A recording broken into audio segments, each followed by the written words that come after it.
انسان کو بہت سارے امراض لگ جاتے ہیں، جسمانی بیماریاں بھی ہوتی ہیں اور روحانی بیماریاں بھی ہوتی ہیں، عقیدے اور نظر اور فکر میں بھی بیماریاں ہوتی ہیں۔ دنیا میں کچھ لوگ دہریے ہیں معاذ اللہ کی ذات کے منکر۔ دنیا میں کچھ لوگ ایسے ہیں جو وقوع قیامت کے منکر۔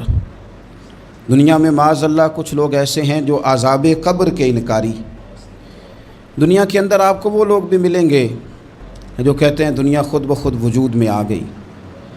پھر آپ کو کچھ اور لوگ ملیں گے جن پر وسوسوں کا غلبہ، بری سوچوں کا غلبہ، شیطانی اور نفسانی خواہشات کا غلبہ، یہ سب بیماریاں ہیں۔ پھر کچھ امراض ایسے ہیں، حسد، بغض، عداوت، تکبر، عجب، خود پسندی، دوسروں کو حقیر سمجھنا، اپنے آپ کو بڑا جاننا، جھوٹ بولنا، جھوٹی انا کی، یہ سب بیماریاں ہیں، امراض ہیں۔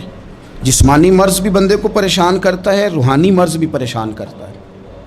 اگر آپ روحانی طور پر بیمار ہوں، آپ کے اندر حسد کی بیماری لگ جائے تو حسد کا سادہ ترجمہ کریں، پنجابی ترجمہ کریں، اپنی زبان میں ترجمہ کریں تو حسد کا معنی جلنا ہے۔ تو جس بندے کا اندر جل رہا ہو وہ سکون میں ہوتا ہے۔ اندر آگ لگی ہو حسد کی تو وہ بندہ قرار پائے گا۔ بہت بڑی بیماری ہے۔ لوگ کہتے ہیں پتہ نہیں مجھے کیا ہے، پتہ ہے آپ کو پر آپ توجہ نہیں کر رہے۔ تکبر ایک بیماری ہے۔ تکبر والا بندہ دل کی جگہ روڑا رکھ لیتا ہے، پتھر، تو اندر بندے کا سخت ہو جائے۔ وہ ہمارے ہاں لوگ کہتے ہیں کہ میری نا ٹانگوں میں بڑی درد ہے، تو پنجابی کہتے ہیں کھلیاں پہ گئی ہیں۔ وہ کیا ہے جی؟ کہتے ہیں سخت ہو گئی ہیں ٹانگیں، چلا نہیں جاتا۔ ٹانگیں سخت ہو جائیں تو گزارا نہیں ہوتا، تو دل سخت ہو جائے تو۔ اب میری بات کو سمجھیں، ہمارے اندر نا بیماریاں ہیں، ہم وہ کڑتے رہتے ہیں، وہ جلتے رہتے ہیں، وہ تکبر میں آ جاتے ہیں، عداوت ہے، بغض ہے، کینہ ہے، ماننے کو تیار نہیں ہوتے۔ یعنی دنیا میں یہ سارے لوگ کہہ رہے ہیں کہ مجھ سے حسد ہو رہا ہے، یہ کوئی بھی نہیں کہہ رہا کہ میں کر رہا ہوں حسد۔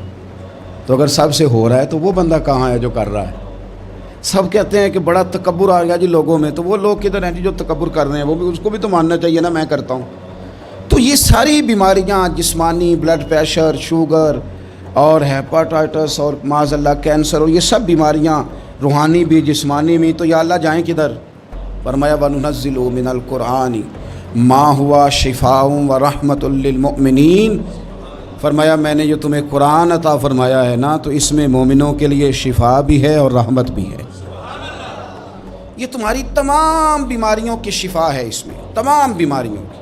ہم مریض ہیں، ہماری کل شفا قرآن پاک کے ساتھ وابستہ ہے، اور اگر صحیح طبیب تک بندہ نہ جائے تو پھر وہ ساری زندگی بیچارہ الجھا رہتا ہے، اسے کامیاب علاج میسر نہیں آتا۔ اس میں جسمانی، حضرت عائشہ صدیقہ رضی اللہ تعالیٰ عنہ فرماتی ہیں میں نے نبی پاک صلی اللہ تعالیٰ علیہ وآلہ وسلم کو نا مرض وصال تک دیکھا ہے، حضور کے وصال تک، کہ حضور قرآن پاک کی آخری 2 سورتیں پڑھ کے سورت فلق اور ناس اپنے ہاتھوں پہ پھونکتے تھے، پھر جسم پہ ملتے تھے۔ قرآن پاک میں شفا ہے۔ اب تو لوگوں نے دم درود کو نا اس کو بڑا ہلکا سا کام سمجھ لیا۔ ویسے بھی یہ عاملوں کے ہتھے چڑھ گیا، ملنگوں کے ہتھے چڑھ گیا، کاروبار بن گیا، تجارت بن گئی۔ ورنہ قرآن پاک کی آیات پڑھی جائیں تو حضور نے فرمایا سورہ فاتحہ میں شفا ہے، اس میں کرم ہے۔ یہ چیزیں جو بڑی ہمارے لیے سود مند تھی، فائدہ مند تھی، ہم چھوڑ گئے۔ ایک بڑی خوبصورت حدیث ہے، سنیے گا۔ حضرت ابو سعید خدری رضی اللہ تعالیٰ عنہ حدیث کے راوی ہیں، بخاری میں موجود ہے۔ ارشاد فرماتے ہیں کہ ہم ایک سفر پہ تھے، واپس آ رہے تھے، ایک جگہ رات کو قیام کیا، سونا تھا، بستی تھی۔ بستی کے لوگوں نے نہ کھانا پوچھا نہ پانی پوچھا، کوئی ضیافت نہیں کی۔ آدھی رات کا وقت آیا تو ایک بندہ دوڑا دوڑا آیا، کہنے لگا ہمارے سردار کو بچھو نے کاٹ لیا ہے، تم میں سے کوئی بندہ دم درود کر لیتا ہے؟ تو ایک صحابی کہنے لگے کر تو لیتے ہیں، پر تم نے چونکہ ہمیں کھانا پانی تک نہیں پوچھا، تم اگر دم کراؤ گے تو مفت نہیں کریں گے۔ بخاری پڑھ رہا ہوں، پیسے لگیں گے۔ کتنے پیسے؟ بکریوں کا ایک ریوڑ پورا۔ شارحین نے لکھا 40 بکریاں۔ کنے دما دیاں؟ اور بھائی اس سے کوئی بندہ جواز نہ لے کہ پیسے لینے جائز ہیں، اس سے جواز نہ حاصل کرے۔ آپ بات کو سمجھیں، پس منظر کیا ہے؟ پانی تک نہیں تم نے پوچھا۔ کچھ لوگوں کا علاج ہوتا ہے، انہوں نے کہا پیسے لیں گے دم کر دیں گے۔ صحابی نے کہا، حضرت ابو سعید خدری رضی اللہ تعالیٰ عنہ فرماتے ہیں وہ چونکہ تنگ تھے، بچھو کاٹ گیا، اور سردار کو کہا چل تو صحیح نا۔ وہ صحابی گئے، سورہ فاتحہ پڑھ کے دم کیا، اور حدیث بخاری سے میں آپ کو دکھاؤں گا لوگ کہتے ہیں دم کدھر سے آ گیا؟ بخاری پڑھ رہا ہوں، صحیح بخاری۔ شفا تو اللہ نے دینی ہے نا، رب کریم نے شفا دے دی۔ بکریاں لے لیں، آ گئے جہاں آرام کر رہے تھے اس جگہ، صحابہ میں اختلاف ہو گیا، کچھ کہنے لگے بکریاں لینی چاہیے تھی، کچھ کہنے لگے نہیں لینی چاہیے تھی۔ حضرت ابو سعید خدری رضی اللہ تعالیٰ عنہ فرماتے ہیں پھر ہم نے فیصلہ کیا چپ کر کے سو جاؤ، صبح حضور کی بارگاہ میں جائیں گے۔ اگر کریم نے کہا لینی چاہیے تھی پھر تو موج بن گئی، اور اگر کہا نہیں لینی چاہیے تھی تو بکریاں ہانک کے واپس کر جائیں گے، مسئلہ کیا ہے؟ کہتے ہیں صبح گئے حضور کی بارگاہ میں، جا کے مسئلہ عرض کیا، یا رسول اللہ انہوں نے بھی پانی کوئی نہیں پوچھا تھا، ہم نے بھی کہا دم کریں گے تو پیسے لیں گے، تو ہم نے یہ بکریاں لی ہیں۔ شارحین لکھتے ہیں 40 تھی شاید، تو یا رسول اللہ اب کیا کریں؟ حضور مسکرانے لگے، حضور مسکرانے لگے۔ جس کے گچھے سے لچھے جڑے نور کے، ان ستاروں کی نزہت پہ لاکھوں سلام، اور جس کی تسکین سے روتے ہوئے ہنس پڑیں، اس تبسم کی عادت پہ لاکھوں سلام، اور ان کی باتوں کی لذت پہ بے حد درود، ان کے خطبے کی ہیبت پہ لاکھوں سلام۔ حضور مسکرانے لگے اور مسکرا کے پوچھا اچھا پڑھا کیا تھا؟ یا رسول اللہ سورہ فاتحہ۔ فرمایا سکھائی کس نے تھی؟ کہا یا رسول اللہ آپ نے۔ فرمایا پھر آدھی بکریاں میری ہیں آدھی تمہاری ہیں، اور میرا حصہ نکالو نا بھائی۔ تو قرآن پاک میں شفا ہے، قرآن حکیم میں بڑے سے بڑا مجرم ہو، کافر ہو، فاسق ہو، ایک حدیث مشکات میں موجود ہے، اس کو آپ نے دل پہ لکھ لینا ہے چونکہ معاملہ دل کا ہے۔ نبی پاک صلی اللہ تعالیٰ علیہ وسلم نے فرمایا جس طرح بارش میں پڑے لوہے کو زنگ لگ جاتا ہے، اس طرح دل کو زنگ لگ جاتا ہے۔ تو کہتا ہے میں بور ہو رہا ہوں پتہ نہیں کیا ہے، اور زنگ لگ گیا دل کو۔ تو کہتا ہے جناب میں پتہ نہیں سارا کچھ ہے پر دل پریشان ہو، بھئی اس کو زنگ لگ گیا ہے۔ ہم کہتے ہیں یار پتہ نہیں کیا بات ہے، پریشانی ہو، بھئی دل کو زنگ لگ گیا ہے۔ کریم فرمانے لگے جس طرح بارش میں پڑے لوہے کو زنگ لگ جاتا ہے، اس طرح دلوں کو بھی زنگ لگ جاتا ہے۔ حضور دل کو زنگ لگ جائے تو کیا کریں؟ تو حضور فرمانے لگے ایک موت کو یاد کرو اور ایک قرآن پاک کی تلاوت کیا کرو۔ قرآن تمہیں زنگ سے شفا دے دے گا، اس کو پڑھو گے تو تمہیں لطف آئے گا۔ اور قرآن پاک کو نا جب بندہ پڑھتا ہے نا تو حضرت مولا علی شیر خدا نے فرمایا تھا قرآن پاک کبھی پرانا نہیں ہوگا، جب بھی پڑھو گے نیا مزہ ہی آئے گا، نیا سرور ہی آئے گا، نئی کیفی۔ بڑے بڑے کٹر کافر قرآن پاک سنتے تھے نا۔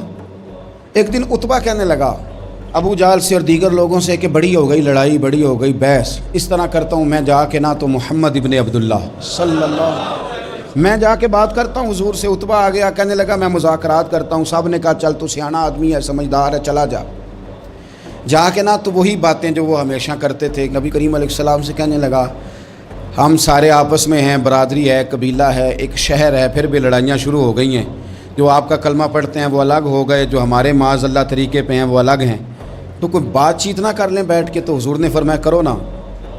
کہنے لگا اگر آپ سرداری چاہتے ہیں تو ہم دیتے ہیں، اور اگر آپ مال و دولت چاہتے ہیں تو معاذ اللہ ہم دیتے ہیں، جو آپ کہتے ہیں ہم کرتے ہیں، کسی طرح کا بھی آپ کا مطالبہ ہے تو ہم پورا کرنے کو تیار ہیں، تو آپ بتا دیں ہم وہ کر دیتے ہیں۔ وہ بڑی اس نے لمبی چوڑی تقریر کی، جتنی آفریں گنا سکتا تھا گنوائیں۔ کریم خاموش رہے۔ جب اس کی بات پوری ہو گئی تو حضور فرمانے لگے میں بھی کچھ بولوں؟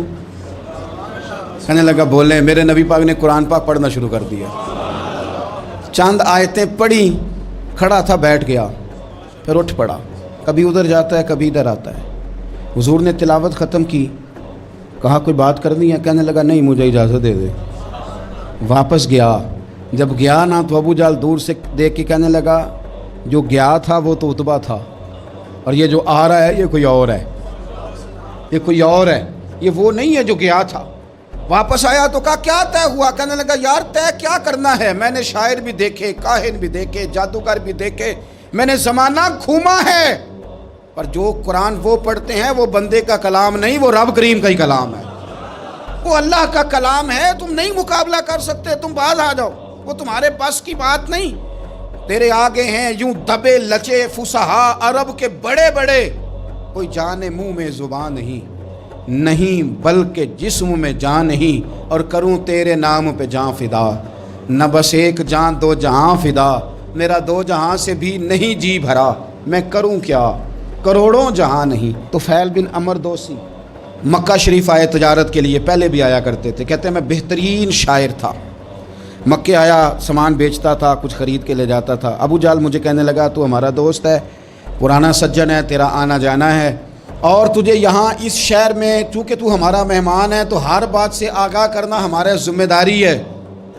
یہاں ایک شخص ہے محمد ابن عبداللہ، محمد ابن عبداللہ صلی اللہ تعالی علیہ وسلم اعلان نبوت کرتے ہیں اور معاذ اللہ شاعر ہیں، جادوگر ہیں، ان کی تو نے بات نہیں سننی۔ کہتا میں نے کہا مجھے کیا ضرورت ہے، میں نے چند ہفتے ٹھہرنا ہے، مال بیچنا ہے، کچھ خریدنا، چلے جانا ہے، مجھے کیا ضرورت ہے؟ کہا اچھا میں نہیں سنوں گا بات۔ کہتا مجھے نظر آئے کئی دفعہ حضور، اور جہاں حضور ہوتے تھے میں قریب ہی نہیں جاتا تھا۔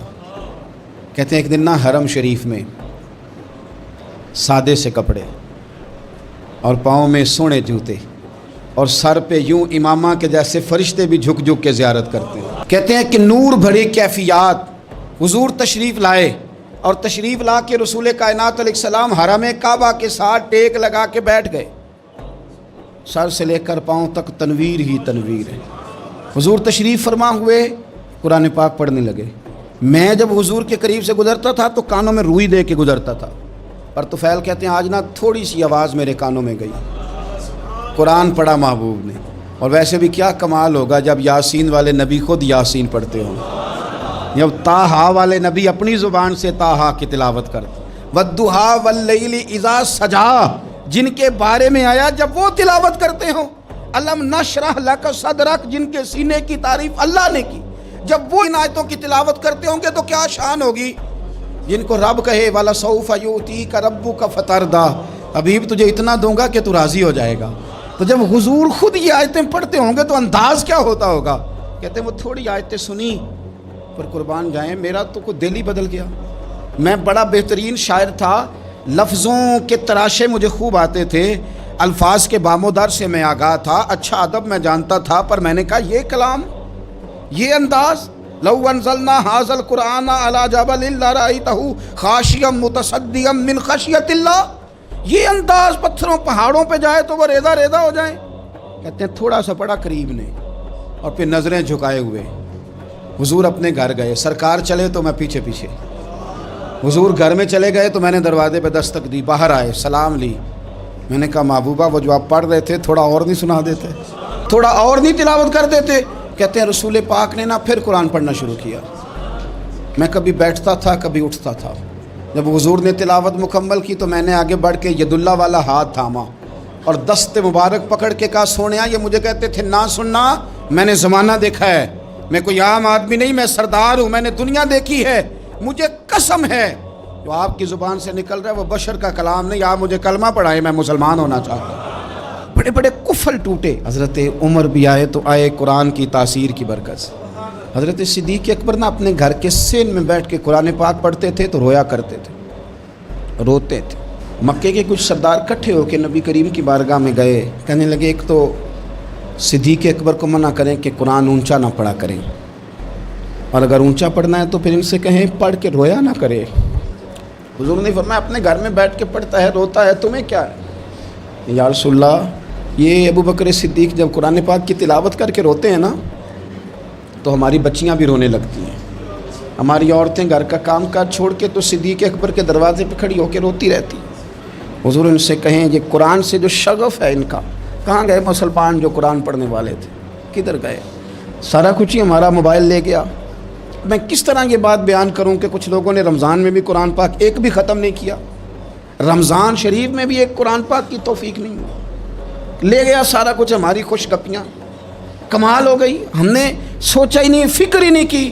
سنگیو واپس آؤ، قرآن پاک سے پیار کرو، قرآن پاک سے محبت کرو، قرآن کی تعلیم حاصل کرو۔ لوگ کہتے ہیں میں بوڑھا ہو گیا ہوں، زبان موٹی ہو گئی ہے، قرآن کیسے سیکھوں؟ 38.5 سال کی عمر میں کلمہ پڑھا حضرت صدیق اکبر نے۔